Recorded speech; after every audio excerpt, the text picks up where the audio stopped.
Williams to bench Booker for the entire fourth quarter at this point. Well, Skip, I remember watching him check out in the third quarter. And I says, okay, he'll rest the rest of the third, and then they'll try to make a run at the first 5 minutes of the fourth quarter, and we'll see what. And Monty's going to see what happens. And when he didn't come back in, I thought he was hurt. I was like, is Book?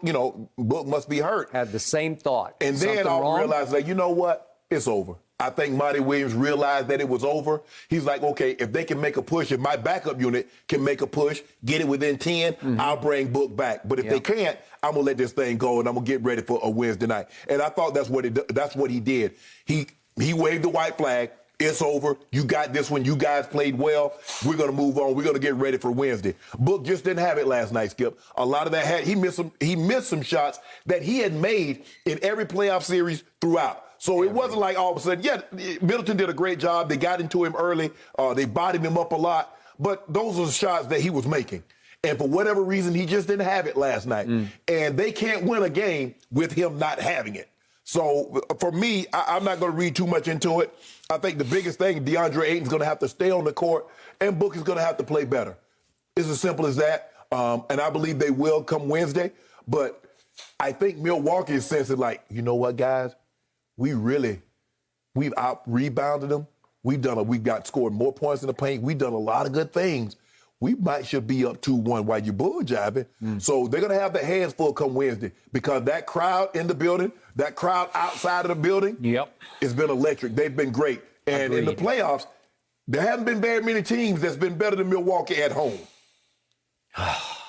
So I've told you many times on the show, I am a big Monty Williams fan.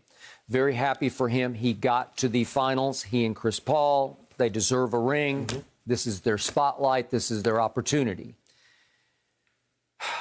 I just thought Monty made a bad choice last night. It was the first time I saw him on a big stage try to assert himself as the head coach. Watch what I do. Right. And obviously he knows Devin Booker way better than I know Devin Booker. So they have a fairly lengthy relationship.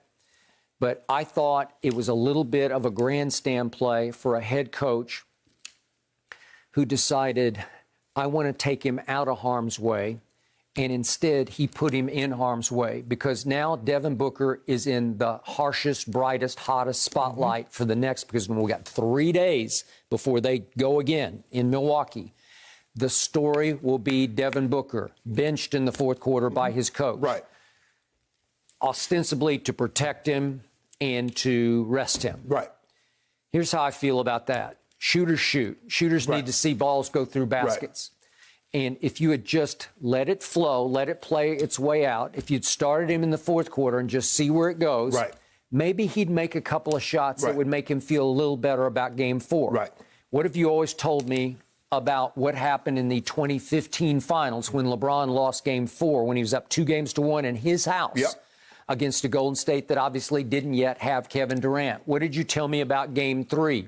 That Golden State found something down the stretch. Even in a loss. Even in a loss, they found Iguodala was having a little success guarding LeBron and having a little success scoring the basketball. Correct. Right? Yep. So Steve Kerr in Game 4 had enough confidence in what his eyes had shown him in down the stretch of Game 3, even a loss, that he said, I'm going to start Iguodala.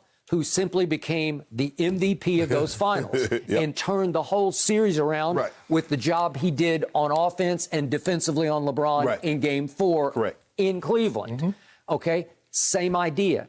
If you just let it play out in the fourth quarter, maybe Devin makes a couple of shots. Knowing him, maybe he gets hot. And I'm not saying they could have won the game. They're down 22. It's just too much, especially at Milwaukee. Maybe in Phoenix you can make more of a run. But the point was, you didn't give him the chance. And by trying to take him out of the spotlight, you actually intensified the spotlight on him because in a blowout, what was ABC left to do but keep flashing up pictures of Devin Booker sitting by himself at the end of the bench? Is he hurt? Didn't appear to be. They didn't say anything about being hurt after the game. And so now all you're going to hear over the next 72 hours is book. Right or wrong, can you find your stroke? And again, Monty Williams has always raved about this still young. He's still 24 years of age, but how he's bounced back from bad shooting games to have great shooting games. Well, maybe so. but he's never been in an NBA Finals with this kind of stage. Yeah, and the thing is, Skip, you remember Kobe Bryant's first playoff, he was airballing shots left and right. But guess what? He kept firing them. I think Dale Harris might have been the coach then. He was. And he's like, hey, shoot it. Just shoot it. Hey, and everybody was passing it to him. I don't know if they wanted to like, okay, you think you so cocky, you so good, keep shooting. We're going to show you you're not what you think you are. Kobe's like, I don't care what y'all say. Pass it to me again, I'm going to shoot it again. They lost to Utah. But he grew from that. He says it does not how many times you fail, it's how many times you get up. And so we knew Kobe failed earlier, but it gave him the confidence that he could overcome anything. But that was Kobe at like 19? 18 maybe? Was he still 18? Yeah. Well, this is Devin Booker at 24 as a team favored to win the finals. That was an early, I guess it was a first round.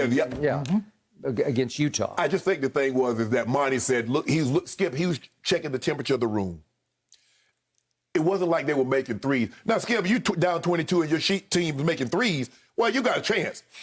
But they couldn't make, Book didn't have the three ball going. Nobody, with the exception of Jay Crowder, could make a three last night. Well, speaking of Jay Crowder, he makes 6 of 7 threes. Yeah, he was 6 of 7. And the team shot 29%. Do the math on that. They were 3. They raised 3 the rest of the way. I mean, it was him or bust, right, from 3, and it was mostly bust. So even Cam Johnson had a nice flurry in the third quarter. He was 1 of 5 from 3. Okay, and your little man Cam Payne, he couldn't get it going.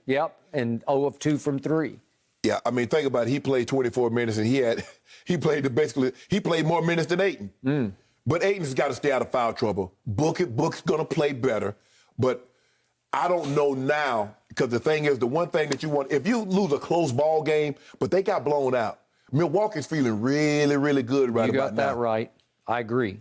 So to me, the key to Wednesday night is Devin Booker. Yeah. If Phoenix is going to go up 3-1, he has to come out firing and hitting shots, because they do go as he goes. I know Chris had the hot game 6, as you said, close out Chris. Right. And he stayed hot-handed into game 1.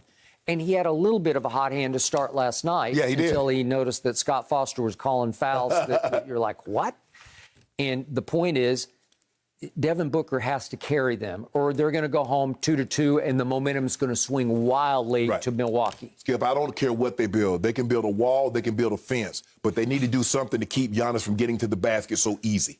That's what they need to do. Now, you can call it whatever you want to, but clearly you see Giannis is averaging 34 and 15. So whatever you're doing, and he's shooting 60%, 60+% from the floor. So whatever you're doing is not working. Giannis can beat you.